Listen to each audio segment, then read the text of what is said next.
오늘 본문을 통하여 우리는 지극히 높으신 하나님을 어떻게 섬기고 그 안에서 어떠한 은혜를 누리는지 말씀을 통하여 확인하려고 합니다.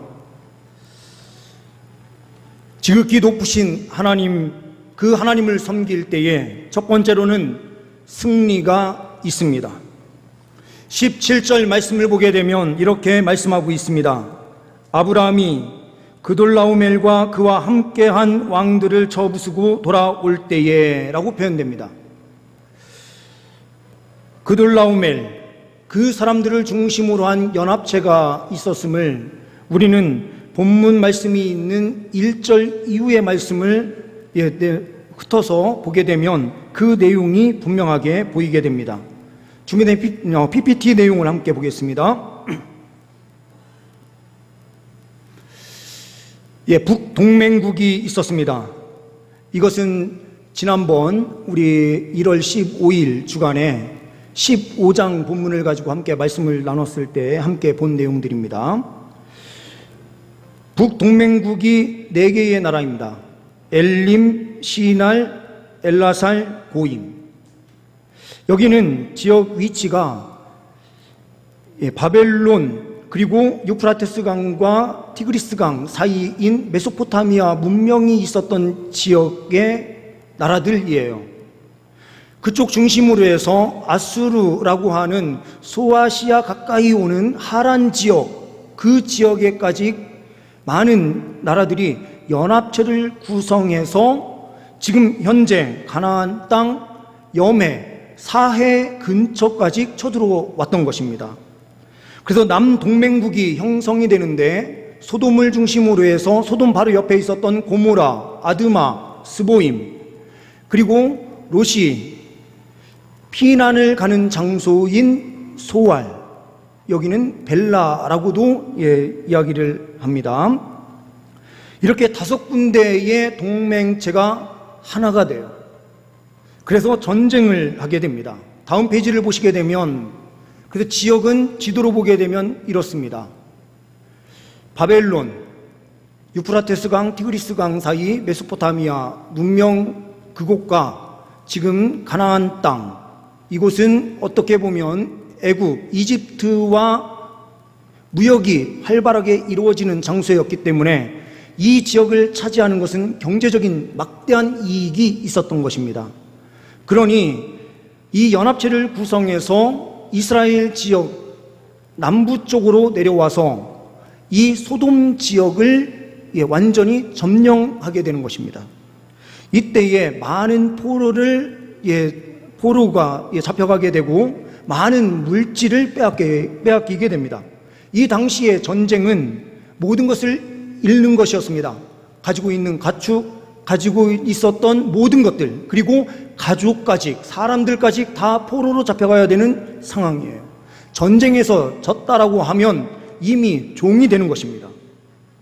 그런데 이 가운데에 있었던 아마도 롯의 종이거나 가솔 중에 어떠한 한 사람이 도망을 나와서 아브람에게 이 사실을 알리게 된 것입니다.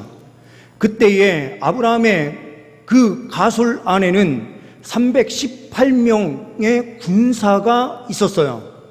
아브라함도 막대한 부를 가지고 있었던 사람 가운데 한 사람이죠. 그 이유는 갈대아 우루, 이 메소포타미아 지역에서 우상을 만들면서 많은 경제적으로 부유했던 사람이 아브라함이에요.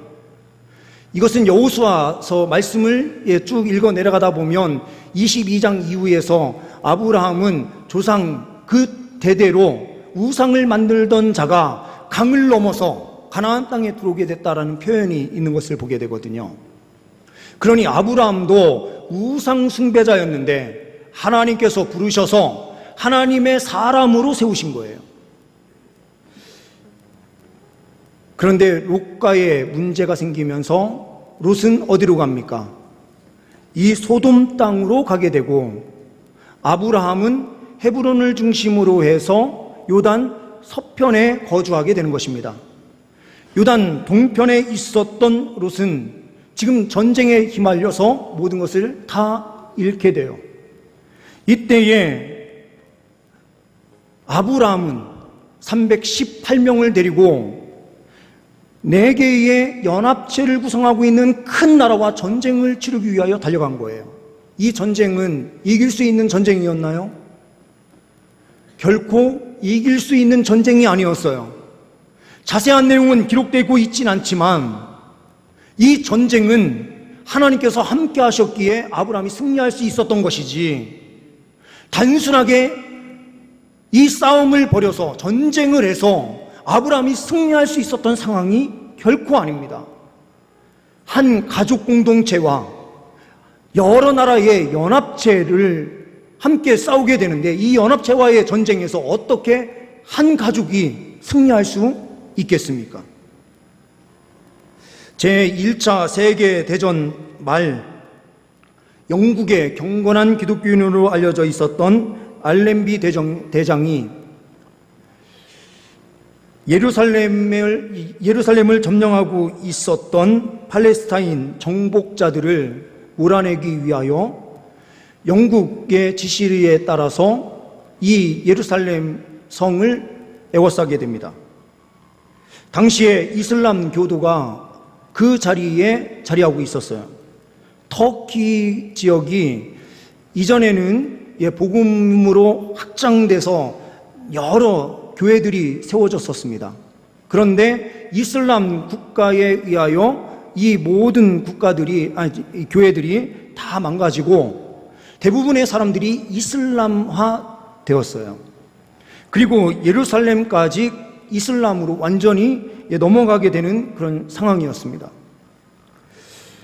영국의 신실한 기독교인이었던 이 알렌비 대장이 전쟁을 하기 위하여 그 자리에서 성을 에워싸고 있을 때에 가만히 생각하니 폭탄을 투하하고 전쟁을 치르게 되면 모든 것들이 다 무너져 내리고 그곳은 산산조각이 나고 너무 많은 인명피해가 날 수밖에 없는 거예요.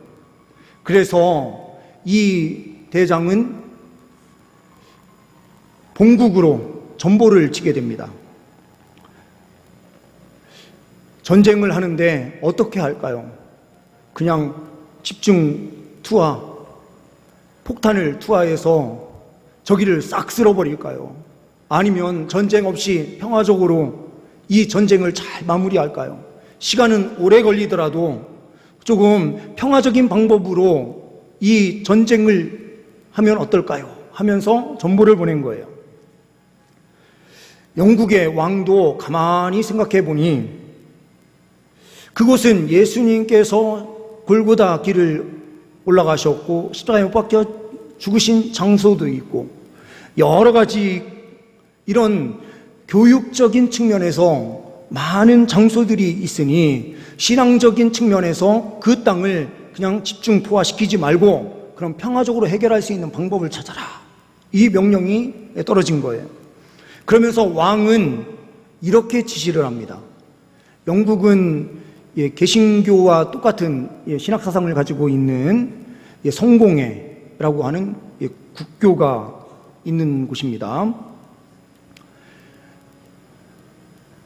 영국의 왕은 지시를 했습니다.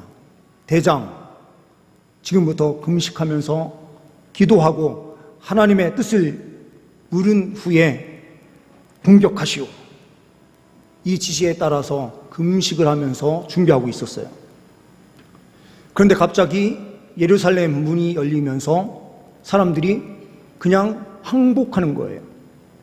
상황을 나중에 들어보니 이 알렌비 대장의 이름을 듣는 순간 갑자기 두려움이 생겼다는 거예요. 알렌비라고 하는 이 뜻은 터키어로 하나님이 대항하신다, 한마디로 하나님께서 싸우신다, 그리고 하나님께서 저주하신다라는 뜻이에요.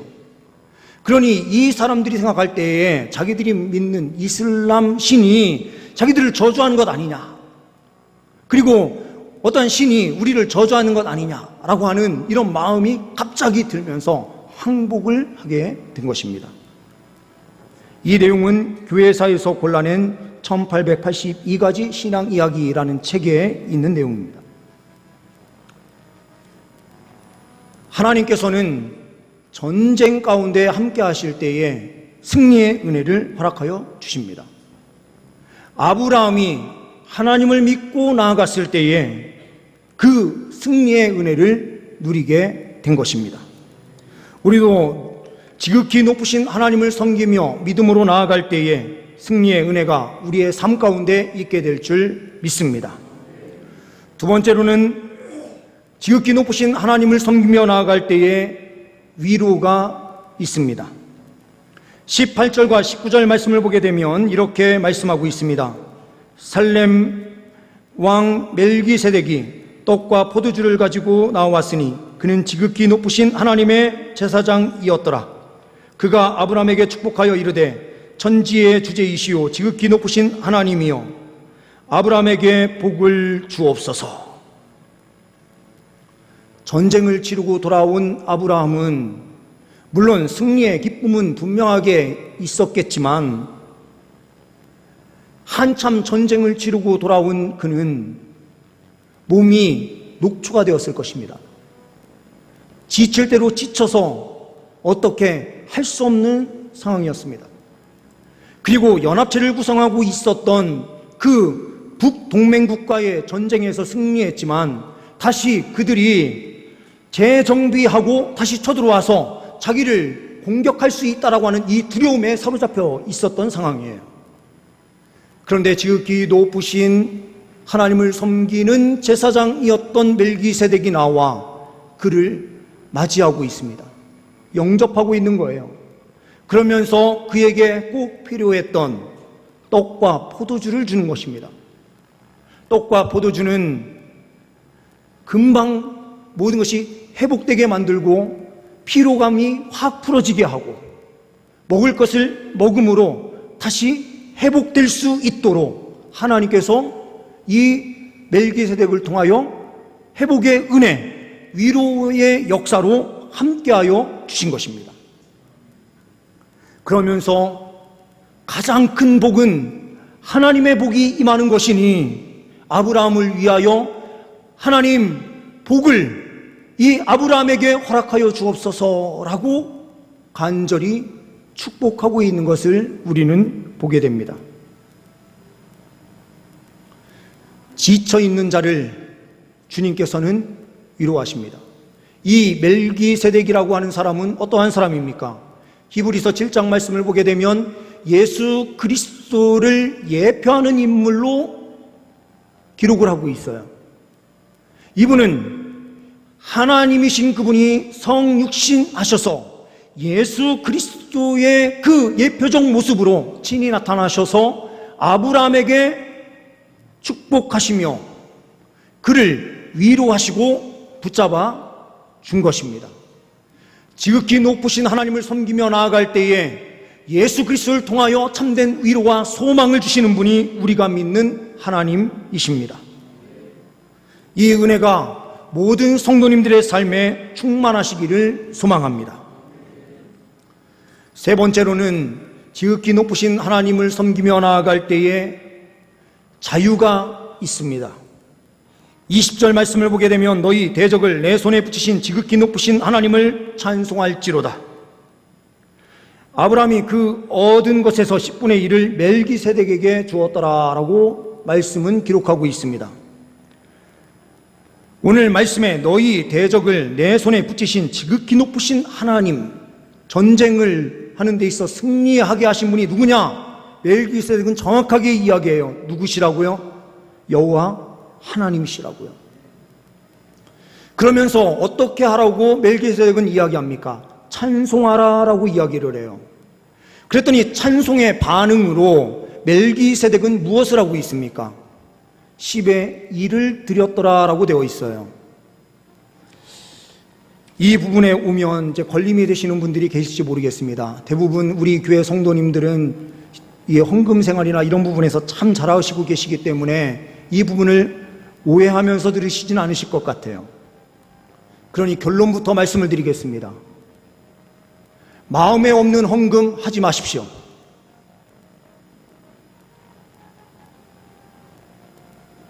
우리 교회에 헌금이 줄어든다 하더라도 저는 이 부분을 명확하게 선포하기를 원합니다. 하나님을 사랑하는 마음 없는 그런 헌금은 드리지 마십시오. 목사를 위해서 드리는 것도 아니고 사람에게 보이기 위하여 드리는 것도 아닌 이 예물을 하나님 사랑 없이 드린다 하면 그게 무슨 소용이 있겠습니까? 어떤 드라마였는지 영화였는지는 기억이 나지 않습니다. 한 장면이 떠올라요. 부유한 사람 두 사람이 결혼을 했어요. 남녀 모든 집안이 부유해요. 부유한데 이 남편 되는 이 남편이 항상 어느 날이면 특별한 날도 아닌데 다이아몬드, 좋은 가방, 좋은 신발, 아주 최고급을 사서 선물을 하는 거예요. 처음에는 이 여인이 너무나도 행복했어요. 아유, 남편이 나를 이렇게 사랑하는구나. 그런데 나중에 알게 됩니다.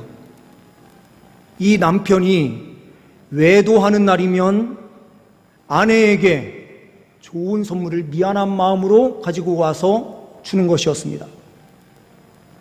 그 다음부터 그에게 오는 모든 선물은 어떨까요? 그게 어떠한 선물이 됩니까? 가슴을 찢어버리는 선물이 되는 것 아닙니까? 하나님 앞에 사랑하는 마음 없이 드리는 예물이 이와 같아요. 아브라함이 이 전쟁의 승리를 베풀어 주시고 모든 삶을 인도하여 주신 하나님의 은혜를 분명하게 보고 멜기세덱이 이야기한 그 내용을 가슴에 품고 하나님을 사랑하는 마음으로 찬송의 그 제사를 10의 1로 드리게 된 거예요.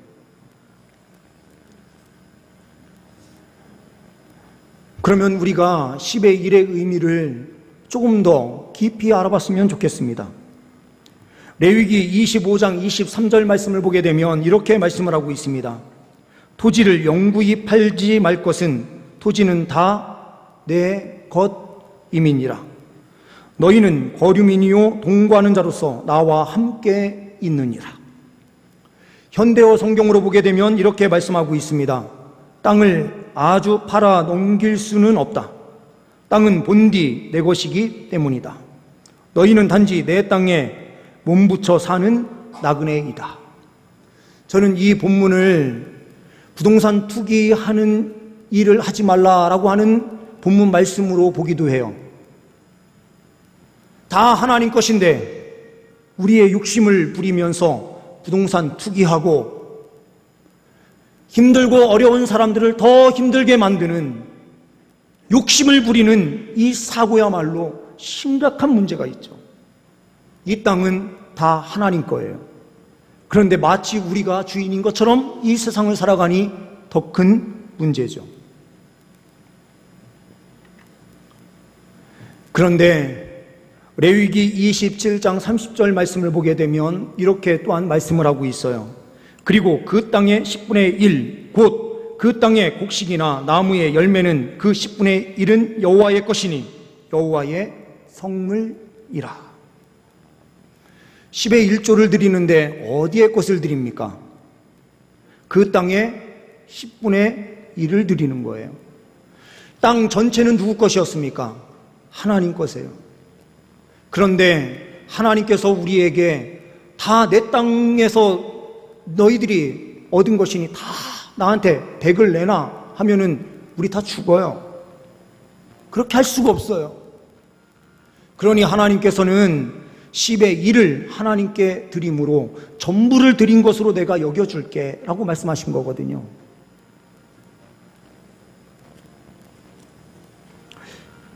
그러면 고린도전서 15장 20절로 가서 우리가 하나 더를 생각해 보았으면 좋겠습니다. 고린도전서 15장 20절 말씀을 보게 되면 이렇게 말씀하고 있습니다. 그러나 이제 그리스도께서 죽은 자 가운데서 다시 살아나사 잠자는 자들의 첫 열매가 되셨도다. 첫 열매라고 하는 것은 무엇입니까? 첫 열매라고 하는 이 뜻은 가장 먼저 처음 것을 이야기하는 것이거든요. 제가 시골에 살 때에 1년 농사를 시작해서 어떤 밭에서 고추가 처음 나오거나 어떤 콩을 가장 먼저 수확하거나 깨를 수확하거나 어떠한 것을 수확하면 먼저 그 조그마한 거라도 몇 개를 해서 성전에 올려놓고 어머니가 항상 저한테 그걸 시키셨거든요. 집에 교회가 가까웠어요. 제가 그걸 들고 강단에 가서 올려놓고, 그때는 시골 교회는 목사님이 없었어요. 다 전도사님들이 거의 대부분이셨죠. 그러니 전도사님 하면서 어머님이 첫 수학이라고 하면서 강단에 뭐를 올려놨습니다 이러시면은 전도사님께서 그래 함께 기도할게 이러셨거든요. 처음 것이다라는 뜻은 1, 2, 3, 4, 5, 6, 7, 8, 9, 10 여기에서 1을 뜻하는 숫자가 아니에요. 10의 1이라는 것은 단순히 1을 뜻하는 것이 아니라 이것은 대표성을 의미하는 거예요. 10이라고 하는 전체 중에 하나를 드림으로 나의 전체를 하나님께 드린다라는 의미예요.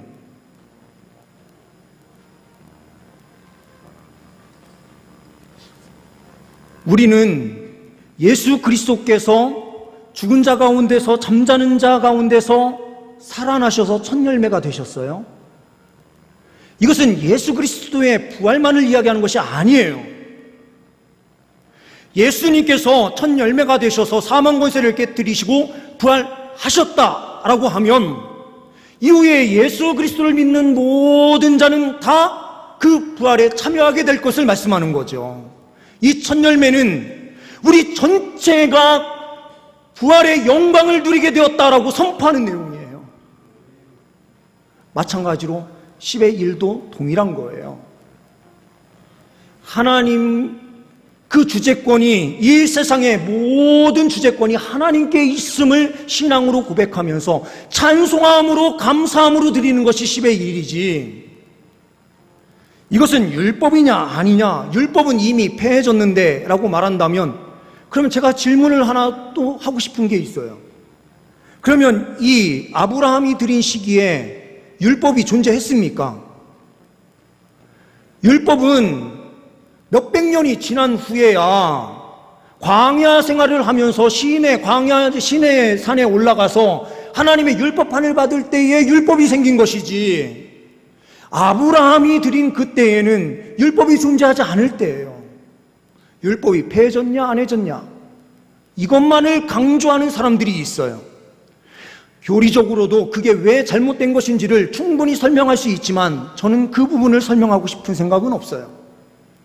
그런데 이 이야기를 하는 대부분의 사람들이 어떠한 측면에서 이런 이야기들을 하는가? 아직 율법은 존재한다, 폐해졌다, 이거를 논하려고 하면서 다 필요 없는 것으로 만드는 사람들의 특징은 자기가 그것을 드리지 않기 때문에 그런 논리를 만들어내는 경우들이 대부분이에요.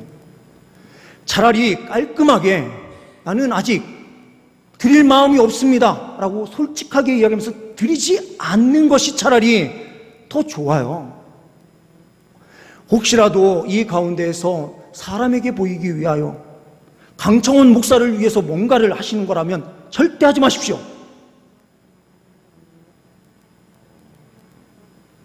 저도 우리 성도님들로부터 사례를 정해진 만큼 받는 그런 사람일 뿐, 저도 하나님 앞에서 똑같은 성도로서의 삶을 살아가야 된다고 저는 생각해요. 우리 교회는 그 누구도 주권자가 될 수가 없어요. 저도 마찬가지요. 모든 사람이 다 하나님을 바라보면서 달려가야죠. 그래서 로마서 14장 8절 말씀은 우리에게 이렇게 말씀을 해요. 우리가 살아도 주를 위하여 살고 죽어도 주를 위하여 죽나니 그러므로 사나 죽으나 우리가 주의 것이로다. 이렇게 물질에서 자유함을 누리게 된 아브라함은요, 뒤에 21절 이후 말씀의 내용을 보게 되면 소돔 왕이 아브라함에게 이르되 사람은 내게 보내고 물품은 당신이 가져라, 이렇게 이야기를 해요. 아니, 소돔 왕은요 이미 전쟁에서 실패했어요. 그래서 롯과 모든 가족들이요 다 포로로 잡혀갔거든요. 자기는 그 부분에서 이렇게 하라 저렇게 하라 말할 수 있는 사람이 아니에요. 그런데 마치 자기 것을 주는 것 마냥 그렇게 이야기를 하거든요. 그러면서 아브라함에게 그래 너는 물질만 가져 그냥 끝나, 이렇게 이야기하는 거 똑같아요. 그때에 아브라함은 뭐라고 이야기합니까? 제가 참 계속 발음이 안 되는 부분이기도 한데요, 23절 말씀을 보시게 되면 내 말이 내가 아브라함으로 치부하게 하였다 할까 하여 내게 속한 것은 실 한 오락이나 들매끈 한 가닥도 내가 가지지 아니하리라. 전리품을 내가 하나도 안 가질 거야. 너 다 가져. 나는 천지의 주제이신 그분이 나와 함께 하시면 이까짓 거 아무것도 아니야. 하나님 한 분만으로 만족하는 삶이 나에게 있을 때에 진정한 자유가 있고 기쁨이 있는 거야 라고 선포하는 것과 똑같아요. 우리가요 이 세상을 살아가면서 물질의 노예로 살아가요.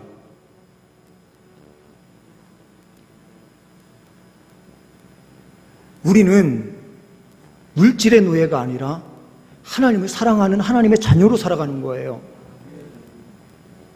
그러니 다시 한번 말씀을 드립니다.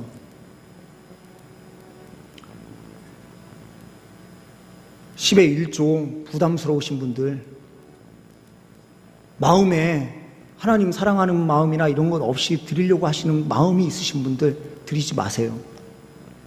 그게 차라리 더 훨씬 더 낫습니다.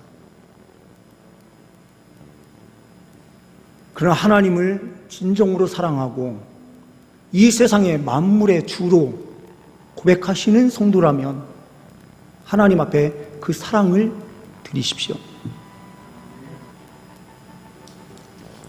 하나를 더 부탁드리면서 말씀을 끝맺히려고 합니다. 제가 대학에서 많은 학생들을 만난 경험이 있는데 그 가운데 한 친구는 아무래도 동성애자였던 것 같아요. 이제 기독교 윤리 시간이었는데 강의도 다 하고 다 마쳐졌으니 이제 기말에 이제 논술 시험을 보게 되는데요. 그 내용이 딱 문제가 하나였습니다. 성경에서 왜 동성애를 반대하는가라는 거예요. 근데 이 아이가 성경 내용에서 합리화할 수 있는 모든 내용을 다 찾으려고 얼마나 열심히 노력했는지 몰라요. 그런데 우리 기독교 안에도 동성애를 찬성하는 사람들이 있거든요. 근데 그 사람들이 이야기하는 그 근거가 좀 많은 오류와 문제점들이 있는데 그 내용이 전부인 것처럼 그거를 싹 잘 가지고 와서요, 그 내용을 얼마나 잘 썼는지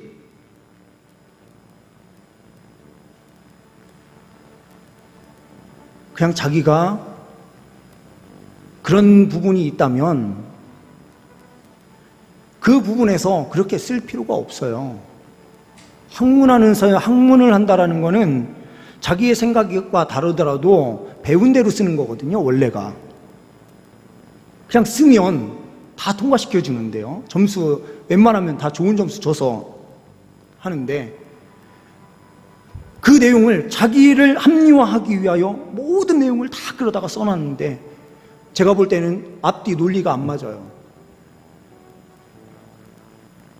우리가요 신앙생활하면서 이렇게 하는 경우가 많습니다. 제가 유튜브를 많이 이렇게 보니까요,